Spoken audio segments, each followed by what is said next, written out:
हम ये देखते हैं कि मुसलमानों ने बहुत सारी चीज़ों को बेतरतीब कर लिया है। हमारी ज़िंदगियों में हर चीज़ है, नज़्म व ज़ब्त नहीं है, वक्त की पाबंदी नहीं है, वक्त की कदर नहीं है। रोज़मर्रा के मामलात के अंदर हम अपने मामलात को तरतीब से नहीं चलाते। कभी कोई काम करते हैं तो उसे किए ही जाते हैं, एतदाल से हट जाते हैं, और फिर उसी काम को इस तरह छोड़ देते हैं कि जैसे कभी कोई लेना देना ही नहीं था। इससे इंसान एक भरपूर ज़िंदगी नहीं गुजार सकता। वो वक्ती और जज्बाती फ़ैसलों का कायल हो जाता है। उसकी ज़िंदगी के अंदर हर चीज़ एक मखसूस वक्त के लिए और एक मखसूस टाइम के लिए आती है, और एक मखसूस टाइम के लिए वो चीज़ वहाँ से रुखसत हो जाती है। इसमें कोई शक नहीं कि हम इंसान हैं, हमारे अंदर कमज़ोरियाँ हैं, बावजूद कोशिश के बड़ी जगहों पे गलतियाँ, सुस्तियाँ, कमज़ोरियाँ रह जाती हैं। लेकिन कुछ लोग अपने जहन से कोई मनसूबा बंदी करना ही नहीं चाहते। हो जाएगा, अल्लाह करम करेगा, अल्लाह बड़ा मेहरबान है। भाई ये सारी बातें ठीक हैं, लेकिन उसी करीम रब ने कहा है सुबह उठो, उसी करीम रब ने कहा है कि वक्त पर नींद पूरी करो, उसी करीम रब ने कहा है कि इन्ना सलाता कानत अलल मुमिनीना किताबम मौकूता। फरमाया बेशक नमाज मुसलमानों पर मुकर्ररा वक्त पर फ़र्ज़ है। उसे अपनी तरतीब से वक्त के हिसाब से तुमने अदा करना है। ये नहीं हो सकता कि तुम कहो जी मेरी आँख 9 बजे खुलती है तो मैं फ़जर 9 बजे पढ़ूँगा, उसका टाइम 6 बजे है तो तुम्हें 6 बजे ही फ़जर पढ़नी पड़ेगी। अपने मुकर्ररा वक्त पर चीज़ें जब तक नहीं रहेंगी तब तक रज़ाए इलाही का हुसूल भी मुमकिन नहीं होता। हम चूँकि गैर मुनज़्ज़म ज़िंदगी गुजारते हैं, बेतरतीब ज़िंदगी गुजारते हैं, तो इसलिए बहुत सारे काम जो करने की हम पोजीशन में भी होते हैं वो काम भी हमसे हो नहीं पाते।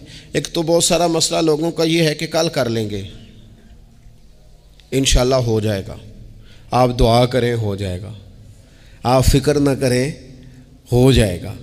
इसका माना कोई नहीं ना, इसका मतलब कोई नहीं। आप क्या कह रहे हैं? आप कहें मैंने शुरू कर दिया है, आप दुआ करें। आप ये कहें कि मैंने पूरी कोशिशें लगा दी हैं, आप अच्छी उम्मीद रखें अल्लाह से, लेकिन आप स्टार्ट ही नहीं कर रहे और आप कह रहे हैं दुआ करें। ये कैसे होगा? जब तक नज़्म व ज़ब्त का, आदाब का, हुदूद का, कायदे कानून का पूरा ख्याल ही ना रखा जाए। हज़रत सैयद फैज़ुल हसन शाह साहब रहमतुल्लाह ताला अलैह फरमाते हैं कि एक खातून बड़ी उजलत पसंद थी, जल्दबाज थी, तो उसका शौहर उसकी इन चीज़ों से बड़ा परेशान था। जल्दी में आधा काम करती थी, आधा काम ख़राब कर देती थी। तो अक्सर आके कहती थी दुआ करें, बड़ा मारता है। अगरचे उसका मारना फिर भी दुरुस्त नहीं था, लेकिन वो देहातों में आपको पता है ना, बाज़ लोग बड़ी जहालत का मुज़ाहरा करते हैं, इस कदर ज़्यादा शिद्दत के साथ तकलीफ़ देते हैं कि जो बिल्कुल नाज़ेबा हो जाती है। एक दिन उसने आके कहा कि पीर साहब कोई समझाओ, बड़ा मारदा है। तो आपने फरमाया तू सुना है बड़ी जल्दबाज है, काम नज़्म व ज़ब्त से नहीं करती। कहने लगी जी देखें जी क्या नज़्म व ज़ब्त और क्या मामला। कल उसने मुझे कहा दाल पका दो, तो मैंने उसमें घी भी डाला है, मिर्चें भी डाली हैं, प्याज भी डाला है, लहसुन भी डाला है, हल्दी भी डाली है, बस ज़रा जल्दी में मैंने दाल ही तो नहीं डाली। तो ये को मारने वाली बात है? हर शय है, एक शय ही नहीं। हमारे यहाँ बहुत सारे लोग ऐसे हैं जो जल्दी में असल को ही भूल जाते हैं। वो कहते हैं बाकी मैंने सारे किए, कोई रह तो नहीं ना गया, सारे किए, भाई एक ही नहीं ना किया। ओ भाई जो असल था वो तो रह गया। नज़्म व ज़ब्त, कायदा कानून जब तक हम हमारे अपने अंदर, मैं दोस्तों से कह रहा था फिर कहता हूँ, मेरे अस्सा फरमाया करते थे जो वालिद तहज्जुद ना पढ़े उसके बच्चे फजर नहीं पढ़ते। वालिद को जब तक वो सहरी में सजदा रेज नहीं देखेंगे उतनी देर तक आप उनसे 1.5-2 घंटे पहले उठेंगे तो फिर वो उठेंगे। लेकिन अगर कहा जाए कि पुत्र मैं थकिया तो तू मसीते जा, तो ये हो सकता नहीं कि वो जाए। क्योंकि हमारी ज़िंदगी से नज़्म व ज़ब्त बच्चे सीखेंगे, हमारे माहौल से वो मेहनत को, मुशक्क़त को, कोशिश को वो सीखेंगे। अगर हम अपने माहौल में नज़्म व ज़ब्त नहीं लाएंगे तो आने वाली नस्ल के अंदर नज़्म व ज़ब्त मुंतकिल हो सकता। तो इसके मुंतकिल करने के लिए ज़रूरी है कि पहले हमारी ज़िंदगी के अंदर नज़्म व ज़ब्त, आप देखें शरीयत इस्लामिया ने हर काम का नज़्म व ज़ब्त बनाया है। नमाज अल्लाह की इबादत है ना, बिस्तर से उठकर सीधा मस्जिद में आके जहाँ आपका जी चाहे नमाज़ पढ़ने की इजाज़त नहीं है। आप उठें, आपका लिबास पाक होना चाहिए, आपने वज़ू किया हुआ हो, आपको सिमते किबला का पता हो, आपका मुंह काबा शरीफ की तरफ हो, जिस जगह आपने नमाज़ पढ़नी है वो जगह पाक हो, आपका लिबास पाक हो, वक्त का तयन हो, नमाज के आदाब आपको आते हों, आप बैतुल्लाह शरीफ की तरफ रुख करेंगे, कानों तक हाथ उठाएंगे, आप उन हाथों को मुनज़्ज़म तरीके से बांधेंगे, वक्त पर रुकू करेंगे, रुकू में कमर सीधी होनी चाहिए। आप रुकू से उठेंगे तो ऐसे नहीं कि कोई बात नहीं अल्लाह कबूल कर लेगा, जब तक आपकी कमर पूरी ठीक नहीं होती, रुकू से उठते वक्त आपकी नमाज मुकम्मल नहीं होती। आप सजदे में जाएंगे तो पेशानी जमनी चाहिए, नाक जमनी चाहिए, आपके पाँव की उंगलियां ज़मीन पर लगनी चाहिए। आप जब तक पूरी तरतीब से नमाज नहीं पढ़ते, रब की इबादत है ना, करीम भी बड़ा है ना, मेहरबान भी बड़ा है ना, गफूर भी बड़ा है, लेकिन अगर मुरत्तब तरीके से ना पढ़ो तो वो तो नमाज कबूल नहीं करता। नबी पाक सल्लल्लाहु ताला अलैहि वसल्लम के सामने आके एक शख्स ने नमाज पढ़ी, इबादत की है, आया है, झुका है, लेकिन इबादत भी बेतरतीब भी नहीं, बेढंगी नहीं, गैर मुरत्तब नहीं, गैर मुनज़्ज़म नहीं, ऐसे नहीं कि जैसे मर्जी कर ली। उसने आके नमाज पढ़ी तो हुजूर ने उसको देखा और नबी पाक अलैहिस्सलाम ने फरमाया तेरी नमाज नहीं हुई, दोबारा पढ़। उसने दोबारा पढ़ी। यहाँ तो लोग नाराज़ हो जाते हैं। एक दफ़ा तालिब इल्मी की बात है, मैं एक जगह नमाज के लिए वज़ू कर रहा था तो एक साहब ने वज़ू किया, बड़ी जल्दी में आए और जल्दी में वज़ू किया तो उनका एक टखना खुश्क रह गया। तो मैंने उनकी खिदमत में बड़ी, चूँकि बुज़ुर्ग थे, बड़े थे मुझसे, मैंने बड़ी अर्ज़ की, मैंने कहा वो आपको ख्याल नहीं रहा, आपका टखना खुश्क है। वो कहते मौलवी वो लंघन ना दे आज, देखियो को लंघ ना जाए, तुसा कबूल करनी कि अल्लाह ने। मैंने उनसे कहा आप क्या काम करते हैं? कहने लगा मैं कपड़ा बेचता हूँ। तो मैंने कहा अगर आपका 1000 रुपये वाला गज़ कपड़ा हो तो कोई शख्स के कोई अर्ज नहीं, चल मेहरबानी कर 300 का दे देते हो? कहने लगा नहीं जी, तरतीब से ही बात चलेगी। तो मैंने कहा ये भी ज़रा तरतीब से ही चलेगी, अल्लाह ने कहा है कि इस तरह करके पढ़ो तो फिर मैं कबूल करूँगा। तो अगर वो रास्ता ही आपने इख्तियार नहीं किया, नबी पाक अलैहिस्सलाम के सामने उसने नमाज पढ़ी, हुजूर के सामने, नबी पाक रहमतल लिल आलमीन है ना, हुजूर से ज़्यादा को प्यार करने वाला तो नहीं ना। नबी पाक ने तो नहीं फरमाया चल मेरे सामने पढ़ी या तेरी कबूल ही कबूल है। हुजूर ने फरमाया तेरी नमाज नहीं हुई, दोबारा पढ़। उसने दोबारा पढ़ी। हुजूर ने फरमाया तेरी नमाज नहीं हुई, दोबारा पढ़। उसने 12 पढ़ी, 3 दफ़ा पढ़ी। फिर हुजूर की बारगाह में आया तो नबी पाक अलैहिस्सलाम ने फरमाया जब तू रुकू करे तो सही करके रुकू कर, जब तू सजदा करे तो सही करके सजदा कर, और जब तू क़याम में खड़ा हो तो एक मुनज़्ज़म तरीके से खड़ा हो। फरमाया इस एतदाल, इस नज़्म व ज़ब्त से, इस तरतीब से नमाज पढ़, उम्मीद है खुदा के फ़ज़ल पर कि वो तेरी इबादत को कबूल फरमाएगा। नज़्म व ज़ब्त ही नहीं है। रमज़ान शरीफ का रोज़ा बड़ा मेहरबान है ना अल्लाह, अपने बंदों को किसी किस्म की किसी मुशक्क़त में मालिक डालता नहीं। ला युकल्लिफुल्लाहु नफ्सन इल्ला वुसअहा। लेकिन आप ये नहीं कह सकते कि मेरी आँख चूँकि सुबह 9 बजे खुली है तो मुझे थोड़ी शरीयत गुंजाइश दे दे कि मैं थोड़ी सी रोटी खा लूँ फिर नहीं खाऊँगा मगरब तक, ये गुंजाइश नहीं मिलेगी। नज़्म व ज़ब्त है, तरतीब है, उसका कायदा है, उसके उसूल है, उसका ज़ाब्ता है। सहरी में उठेंगे आप, अगर आपकी आँख नहीं खुली है तो आपकी इजाज़त चली गई, वक्त ख़त्म हो गया। आप बेतरतीब हुए, आप गाफिल हुए, आपने क्यों लंबी नींद की, आप क्यों वक्त पे नहीं उठे? ज़कात है, आपको टाइम दिया गया है कि इजाफी रकम आपके पास हो, आपके अखराजात से ज़्यादा हो, किस मुनज़्ज़म तरीके से ज़कात फ़र्ज़ की गई है। और ये वो नज़्म व ज़ब्त है जिससे बंदे को तकलीफ़ नहीं होती। यानी आपकी ज़रूरियात से ज़्यादा माल हो, उस माल की कीमत 7.5 तोले सोने के बराबर या 52.5 तोले चांदी तक पहुँच जाए, फिर वो कल पहुँची है तो आज ज़कात फ़र्ज़ नहीं, उस पर साल गुजर जाए, फिर भी वो सारा नहीं देना, उसमें से 2.5% देना।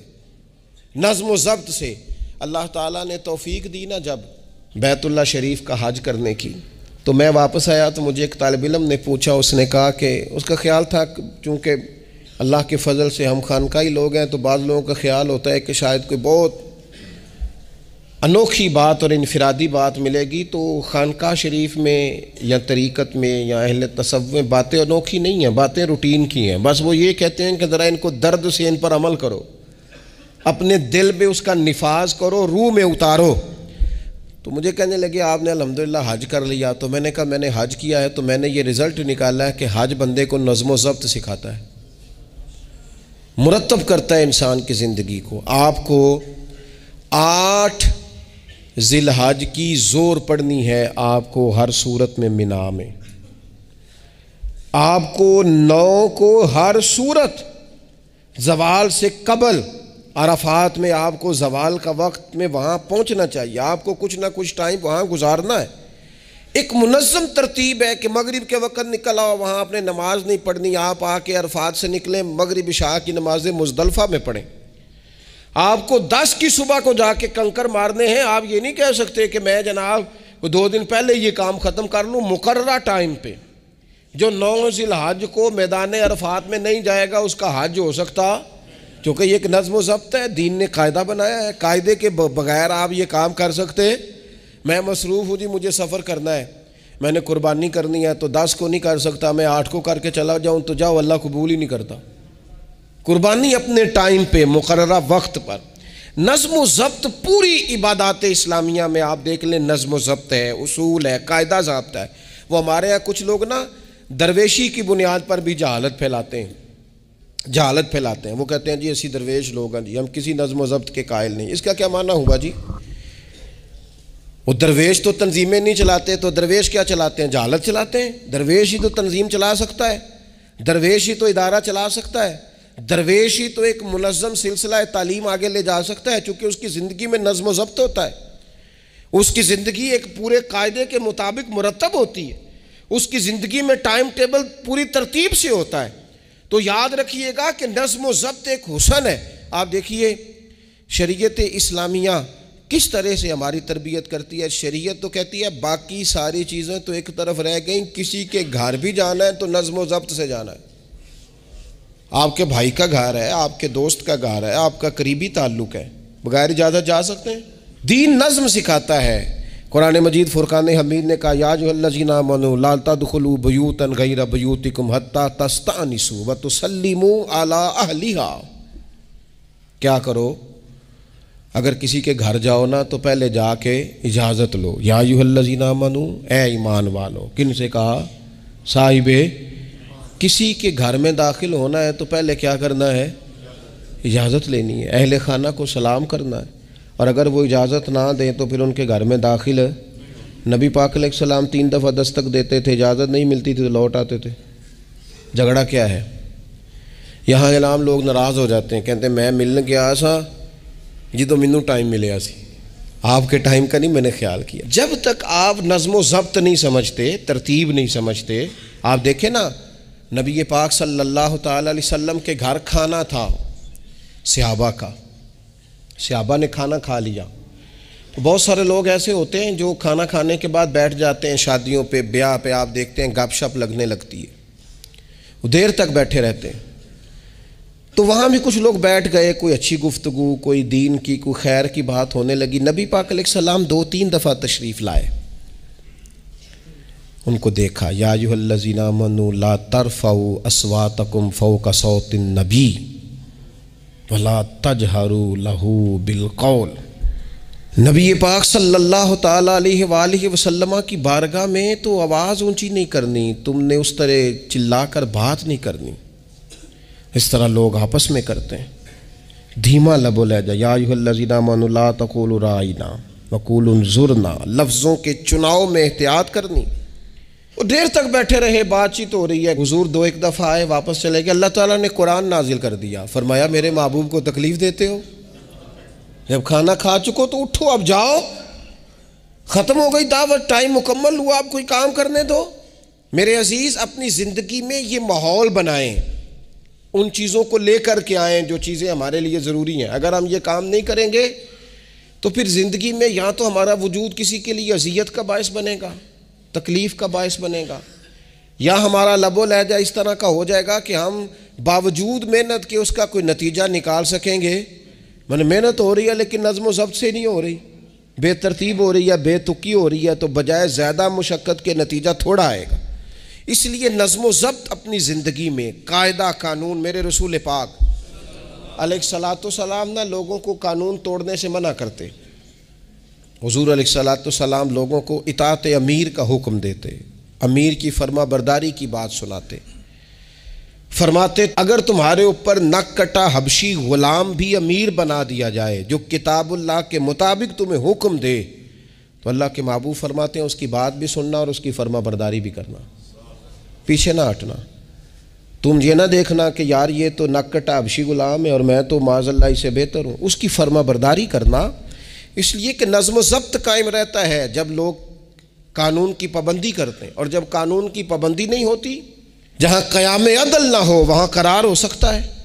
हज़रत उमर जैसे लोग अगर अदालतों में पेश हो सकते हैं, अगर ख़ुद रसूल पाक अलैहिस्सलाम अपना आप पेश करते हैं सहाबी से, वो कहते हैं जी आपने मुझे चबो दिया है सफ़ें सीधी करते तीर या नेज़ा, तो मैं बदला लूँगा, तो हुजूर पेश करते हैं अपना आप। हालांकि वो तो दौरे मोहब्बत था, अर्ज़ की हुजूर किसने बदला लेना था, ना आपने कोई तकलीफ़ दी थी, ये तो वजूद चूमने का बहाना था। लेकिन नबी करीम अलैहिस्सलाम ने जो हमारे सामने उसवा रखा है, उसमें यह है कि ये नज़्म इस तरह का होना चाहिए कि कोई शख्स भी कायदे कानून से बालातर। हुजूर अलैहिस्सलाम ने फरमाया 3 लोग सफ़र करें तो एक को अमीर बना लें, वरना बार बार बहस होगी। एक कहेगा यहाँ ठहरना है, यहाँ खाना खाना है, यहाँ नमाज़ पढ़नी है, दूसरा कहेगा यहाँ। 3 सफ़र करो तो एक को अपना अमीर मान लो। नज़्म ज़ब्त से ज़िंदगी गुजारो, मुरतब करके ज़िंदगी। हमारे यहाँ ये होता है कि नज़्म ज़ब्त नहीं होता, हमें अपने काम से ज़्यादा ना दूसरों के काम का पता होता है, अपने मदरसे से ज़्यादा दूसरे मदरसे का पता होता है, अपने कॉलेज से ज़्यादा दूसरे कॉलेज की मालूमात होती है। हम क्या करते हैं, हम अपने काम से ज़्यादा दूसरे के काम में टांग अड़ाते हैं, नज़्म ज़ब्त गड़बड़ हो जाता है, एक दूसरे के काम में मुदाखलत करते हैं। अपना काम मुरतब तरीके से किया जाए, जिस नज़्म में जिस जगह हमें ड्यूटी दी गई है हम उस ड्यूटी के पाबंद हैं, हम उसको पूरे गौर से करें, पूरी तवज्जो से करें, पूरे इन्हिमाक के साथ करें।